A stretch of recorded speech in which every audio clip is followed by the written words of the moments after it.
السلام علیکم نحمده ونصلی علی رسولہ الکریم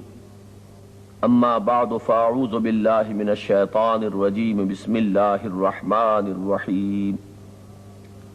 وما ارسلناک الا کافۃ للناس بشیرا ونذیرا صدق اللہ العظیم۔ خاتم النبیین اور آخر المرسلین ہونے کی حیثیت سے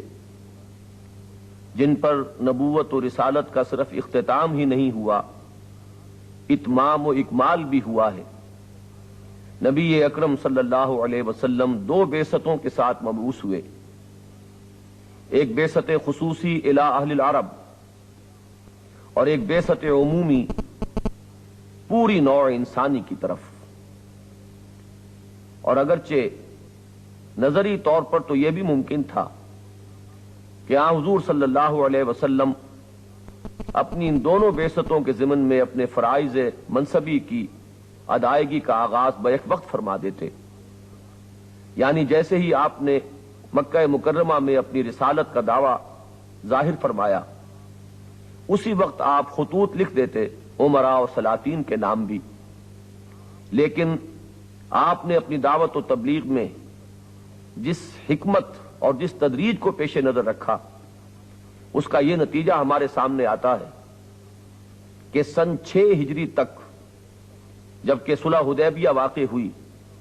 اور گویا کہ اہل عرب نے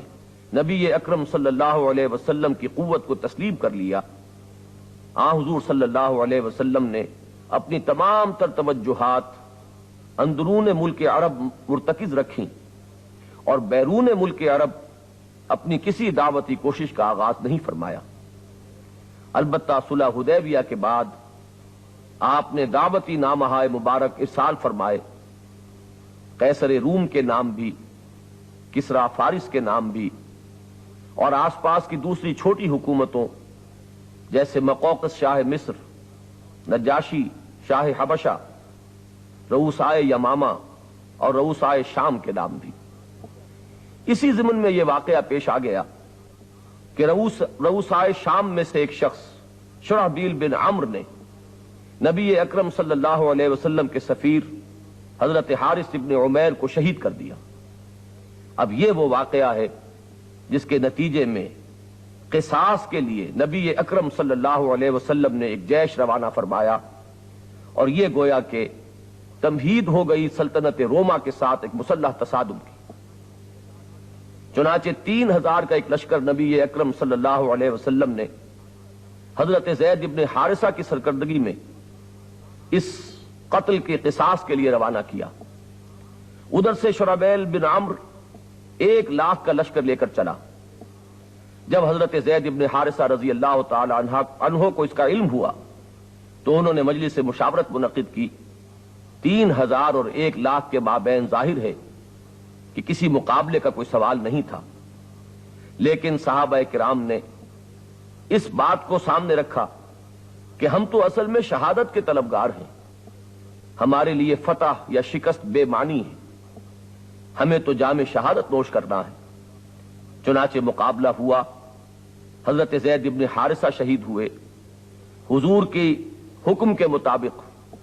ان کے بعد حضرت جعفر طیار نے علم سنبھالا، وہ بھی شہید ہوئے، اور ان کے جسم پر زخموں کو گنا گیا تو 90 زخم تھے۔ ان کے بعد حضرت ابو رواحہ انصاری رضی اللہ تعالی عنہ نے علم سنبھالا، وہ بھی شہید ہوئے۔ اس کے بعد حضرت خالد ابن ولید رضی اللہ تعالی عنہ جنہیں حضور نے خطاب عطا فرمایا سیف من سیوف اللہ، انہوں نے کمال سنبھالی۔ اگرچہ مقابلہ تو بہرحال نہیں ہو سکتا تھا اور عام معنی میں فتح حاصل ہونی عقلاً محال تھی، لیکن حضرت خالد ابن ولید نے کمال تدبر کے ساتھ اپنے لشکر کو غنیم کے نرغے سے نکال لیا اور واپس تشریف لے آئے۔ جنگ موتا جو سن 8 ہجری میں ہوئی ہے جمادی الاولیٰ کے مہینے میں، یہ گویا کہ پہلا مسلح تصادم تھا نبی اکرم صلی اللہ علیہ وسلم کی قائم کردہ اسلامی ریاست کا، وقت کی ایک عظیم مملکت سلطنت روما کے ساتھ۔ اس کے بعد کچھ خبریں ملنی شروع ہوئیں کہ رومی فوجیں جمع کر رہے ہیں اور حملے کا ارادہ رکھتے ہیں، تمام قبائل مجتمع ہو کر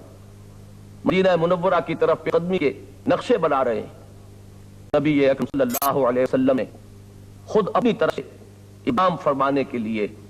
تمام مسلمانوں میں ایک نفیر عام کا اعلان کر دیا۔ یہ وقت گویا کہ بڑا ہی نازک تھا، سلطنت روما کے ساتھ ٹکراؤ کا آغاز ہو چکا تھا،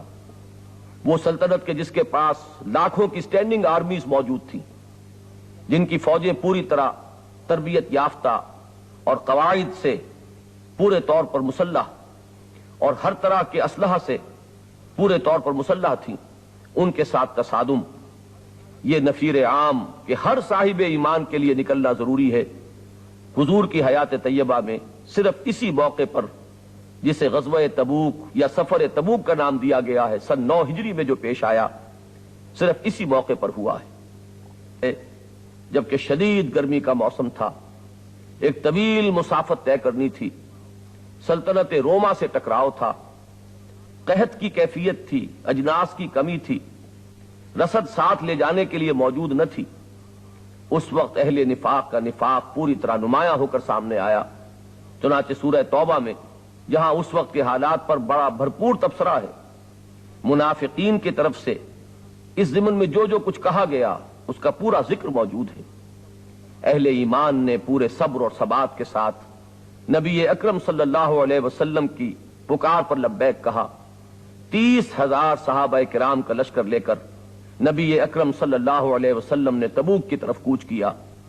جس میں 10,000 کا رسالہ بھی شامل تھا۔ حضور سرحد شام پر پہنچ کر تبوک میں قیام پذیر ہوئے اور 20 دن تک حضور وہاں قیام فرما رہے۔ ایسے محسوس ہوتا ہے کہ ہرقل نے سامنے آنے سے پہلوتی ہی اختیار کی، اور اس کا سبب بھی یہی ہے کہ وہ صاحب علم تھا، وہ حضرت مسیح علیہ السلام کا نام لیوا اور آسمانی کتابوں کو جاننے والا تھا۔ وہ پہچان چکا تھا کہ محمد اللہ کے رسول ہیں صلی اللہ علیہ وسلم، تو گویا کہ یہ بات اس کے سامنے بالکل واضح تھی کہ آپ سے مقابلہ کرنے کے معنی یقینی شکست کے ہیں، لہذا وہ پہلوت ہی کرتا رہا، طرح دیتا رہا، مقابلے میں نہ آیا،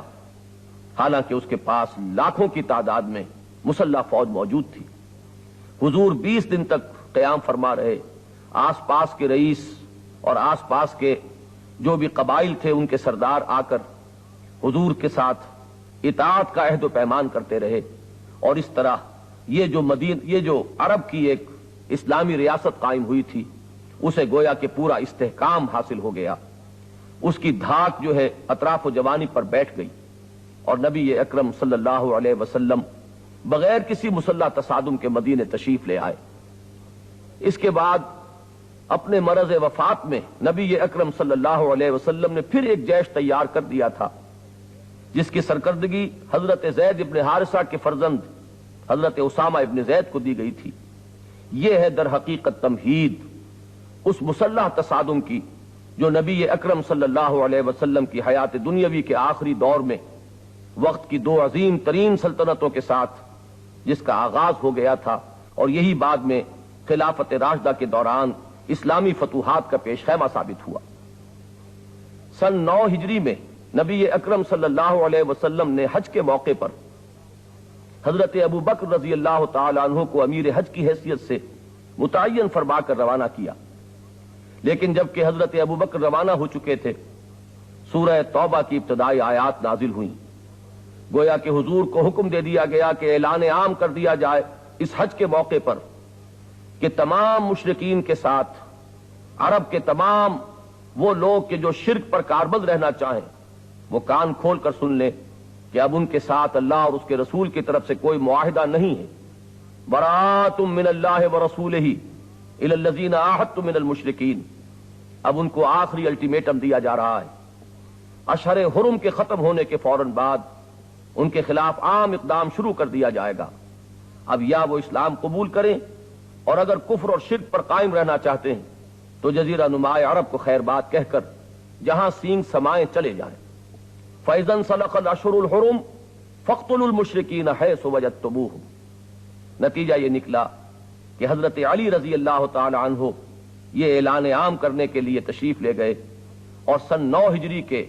حج کے موقع پر یہ اعلان تمام جو قبائل کے وفود آئے ہوئے تھے حج کے موقع پر ان کے مجمع عام میں کر دیا گیا۔ سن 10 میں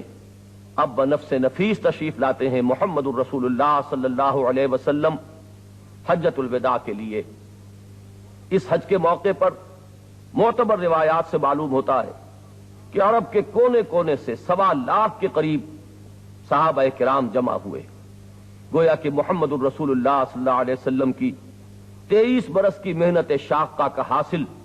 میدان عرفات میں جمع ہو گیا۔ اس موقع پر حضور نے عرفات میں بھی خطبہ دیا، مینا میں بھی خطبے ارشاد فرمائے، اور یہ خطبے جن کو یکجا کر کے خطبہ حجۃ الوداع کے نام سے موسوم کیا جاتا ہے، اس میں ایک جانب تو حضور نے ابتدا ہی میں اپنے وصال کی خبر دے دی کہ لوگوں شاید کہ دوبارہ اس مقام پر ملنا نصیب نہ ہو۔ اس کے بعد آپ نے اپنی تعلیمات کو فنیشنگ ٹچز دیے، اہم چیزوں کا دوبارہ اعادہ کیا۔ اسی کے ضمن میں آپ نے فرمایا پوری نوع انسانی سماجی اعتبار سے بالکل برابر ہے، کسی انسان کو کسی دوسرے انسان پر کوئی فضیلت نہیں، کسی عرب کو کسی عجمی پر، کسی عجمی کو کسی عربی پر، کسی گورے کو کسی کالے پر، اور کسی کالے کو کسی گورے پر کوئی فضیلت نہیں۔ یہ وہ چیز ہے جس کا بالخصوص ذکر کرتا ہے ایچ جی ویلز، اور یہ اعتراف کرتا ہے کہ یہ اصول جو محمد عربی صلی اللہ علیہ وسلم نے بیان فرمایا یہ محض ایک وعظ نہیں تھا، بلکہ واقعتاً محمد نے صلی اللہ علیہ وسلم انہی اصولوں پر ایک معاشرہ بالفعل قائم کر دیا۔ تیسرے طرف حضور نے لوگوں سے ایک سوال کیا، الا هل بلغت، لوگوں میں نے پہنچا دیا یا نہیں؟ اور مجمع عام نے بیک زبان یہ جواب دیا،